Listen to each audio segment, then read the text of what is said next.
What's up everybody, this is Malex, and I've got some exciting news for you today. I've got a brand new kit coming out this Friday on MachineMasters.com. It's called Galaxies, and it contains kicks, snares, hi-hats, effect loops, one-shots, full soundscapes for you to use royalty-free in your production. I'm actually breaking down how I created one of the demo tracks using Ableton, the Push 2, and several effects. Giving you an example of how this kit could be useful in your next hit. So let's go.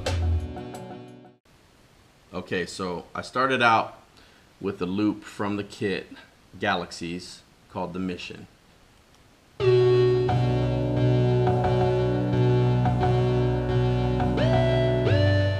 Little melodic arrangement in B minor. It's at 88 BPM.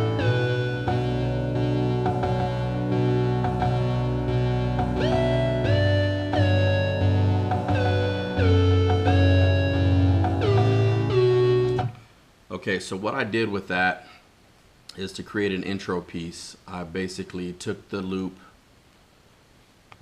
and I created a filter envelope to kind of give it a nice rise to bring the song in.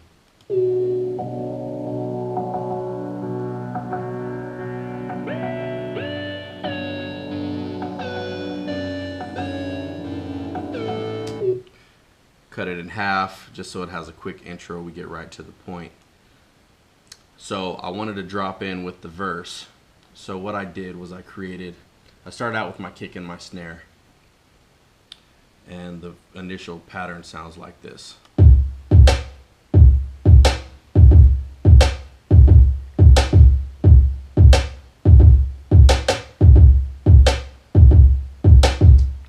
And so I loosely quantized that, but as you can tell, it's not exactly on the grid. So it kind of gives it that bounce. So then I added the next piece, which is some percussion. Kept that real low. And again, just adding that to the flavor of the loop.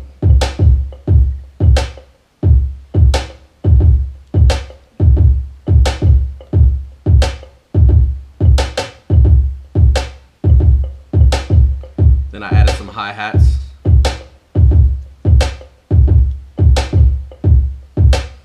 And that sounds like this.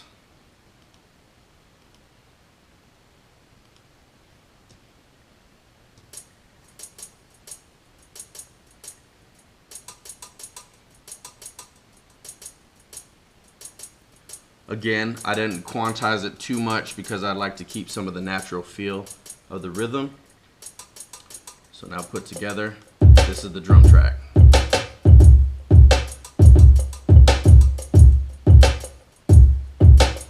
It's got a nice little pocket. And that worked out pretty well, I thought. So I moved on and I added the sample to that. But I didn't want to keep it just as it was. Even though I made the sample, I wanted to kind of give it some extra flavor. So what I did was I added a filter to it using EQ8, and that sounds like this.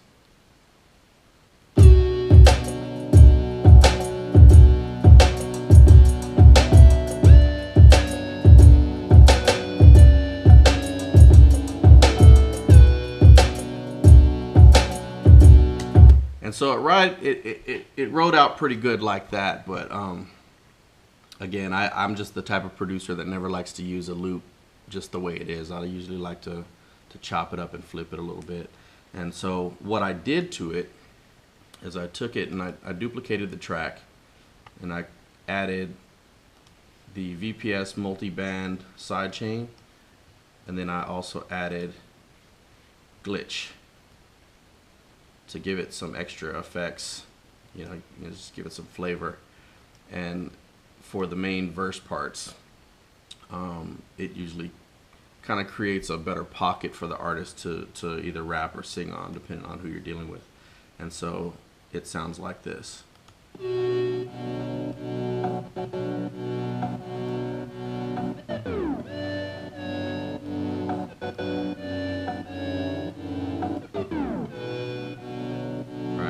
And so on its own, it might sound a little crazy, but in context,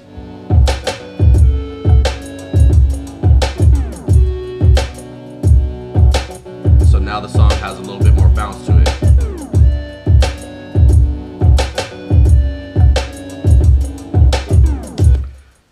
Okay, so once we got to that point, I was like, okay, well, we got a good foundation. Let's add some bass to it, and I wanted to kind of go unorthodox with the bass. So what I did was I layered 2 versions of Amber, and Amber is it's basically a synth in Ableton, and it's basically it's a sample-based synth in Ableton that's created by one of their racks. Very, very cool sound. Let's see if you can hear.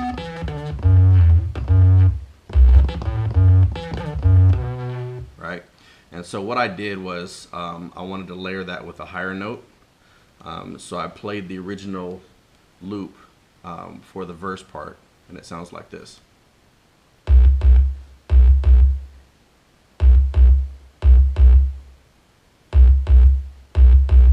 It's just a driving force behind the verse. Now adding to that, I created a higher register with another version of Amber. It sounds like this.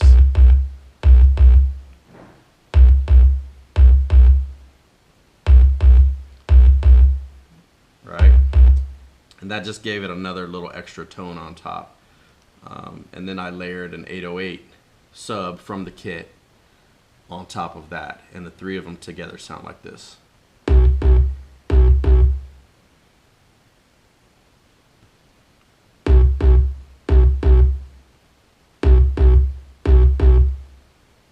Right?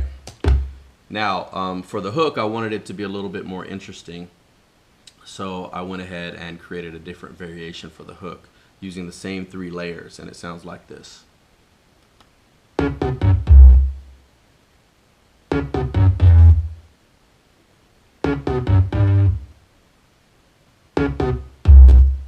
Right?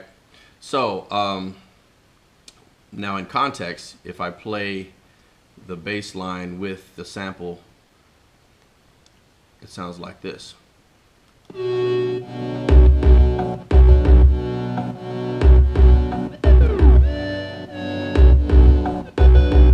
like that real choppy feel. It seems to add some extra flavor once you add the drums to it.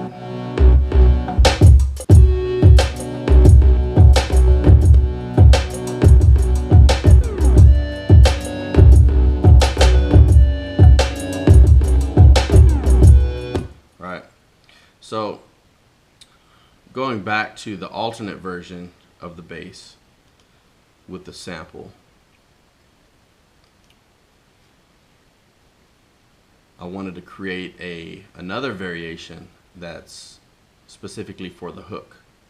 And so what I did was I took the same sample that I had filtered in this track, and I used the push and an instance of sampler to actually create a couple of chops out of it.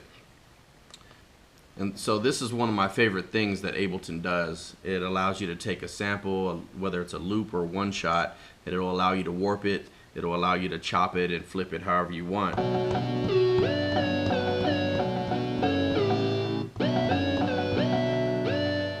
If you notice here on your screen, you actually get to see where all your chops are. You can actually edit them live.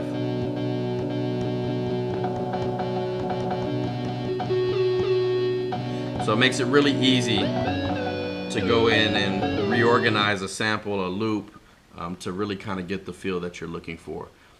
So for me, after I chopped it, I bounced it to audio and came up with this loop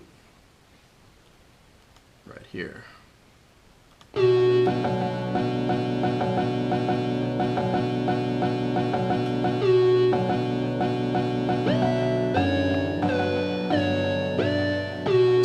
And so sometimes I'll work with the melody apart from the drums just to kind of make sure that there's a good flow. So if you listen to the flow of the track with just the melodic loop, It starts with the intro.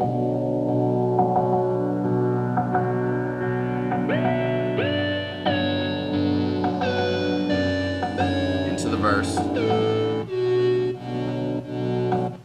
So you hear the effects kick in.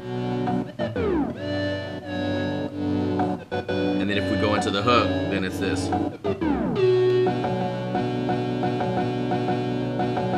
Right, so it's still moving, but it's changing up and it's creating that dynamic in the track.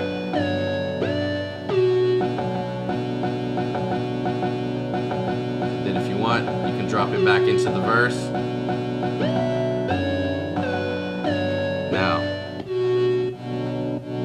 and so once the melody goes and it's where I want it, then I drop in the bass and the drums, and the entire track sounds like this.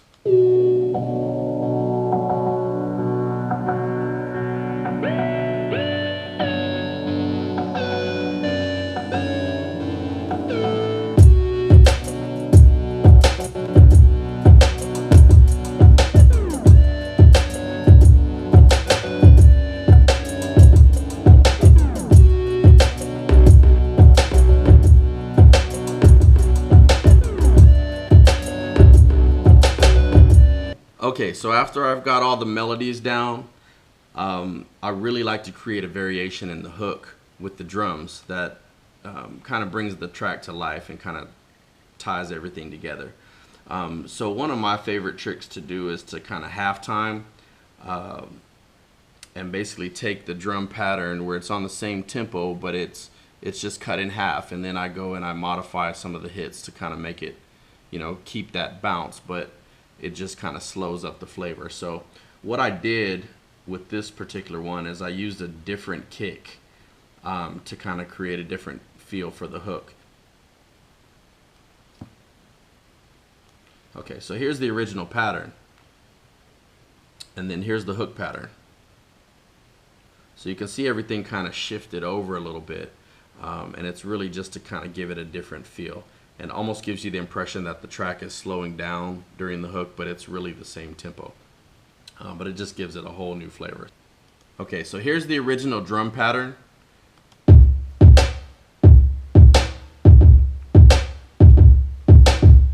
Then you'll hear the variation that I created for the hook come in right here.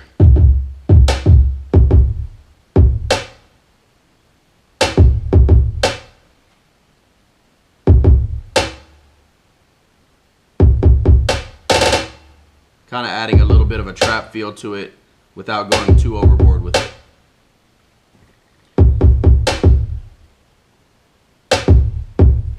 Alright, and so what I did with percussion is I changed up the pattern also. So here's the original percussion.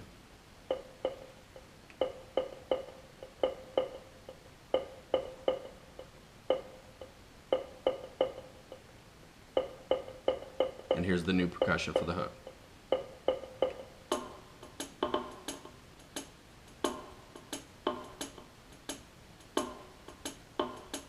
Added a tambourine along with the wood block. Then I added some hi-hats, some splashes. So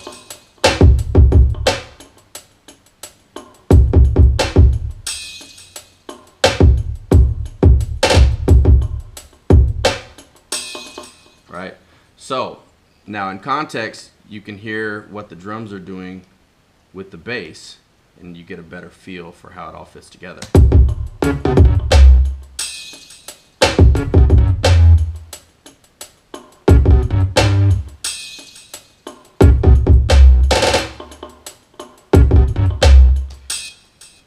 Alright, now you put all that together and you've got what I feel is a good foundation for a beat. And I usually don't like to go too overboard. We can add some ear candy and things like that later, but a lot of times artists want to hear where they actually fit in and, you know, leave some space for the artist. And that's just a free tip for all you who want placements out there. And so what I usually do is I'll take that, I group all my sections, because the group in Ableton also doubles as a bus. So you can put effects on the group to process everything together. So I rolled off a little bit of low end on the sample to let the kick and the 808 come through. On the bass, I just did a quick little EQ curve that kind of tucks out some of the mid-range so that the drums will poke through in the sample. A little boost right around 1.3 kilohertz, basically to kind of bring out some of the edge in the bass and let it cut through the mix a little bit. I think I have the CLA bass on here. Yeah, so really like that plugin for processing bass. It's doing a little bit of work on the lower end, boosting that, kind of cutting some more treble on the what they call the honk frequency here. Really, the only way I can describe that is kind of the sound you hear when you're talking like this. If you're talking through a cup, it cuts some of that sound out of your bass. It's compressing it a little bit. It's giving some sub boost. It's also giving adding a little bit of distortion. And then for the pitch, any kind of pitch changes, I usually turn that off for bass so it won't interfere with the sample. And for drums, I've got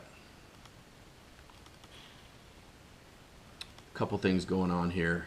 On the main drum rack, I've got Decimort, which is really good at giving you a real grit to your drums. It's like running it through a like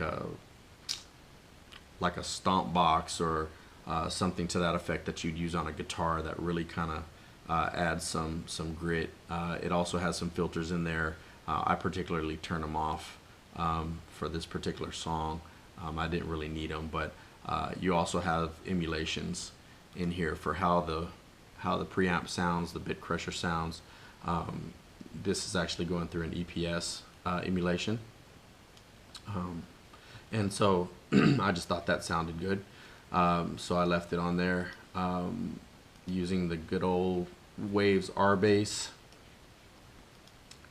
and basically using it to boost the low end of all my kicks and even the snares. It just adds some weight to your drum tracks.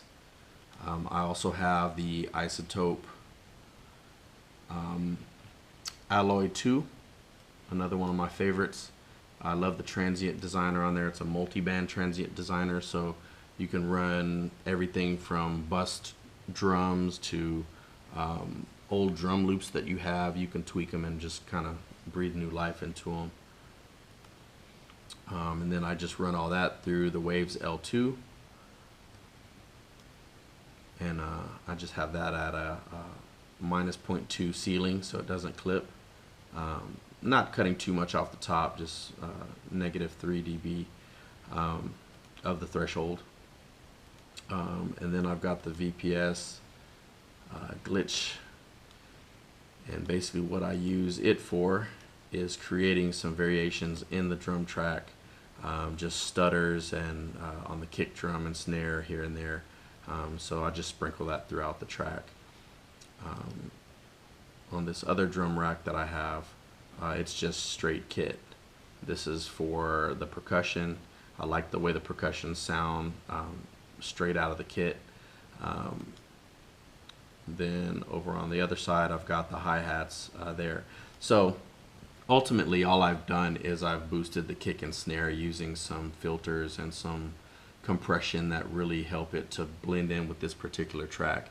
You don't necessarily need those on every track, so I don't usually print those to the drums in my kit. I give you good quality samples on the foundation so you can go and manipulate those and mold them to a multitude of different sounds. So yeah, that's the track. That's the breakdown of it. Just wanted to give you a look into my process, give you a sneak peek of the kit. Be sure to go out to machinemasters.com on Friday and cop the kit. Definitely follow me on social media. The Real Malex, TheRealMalex, and check me out online at www.therealmalex.com. Hope you enjoyed it. Peace.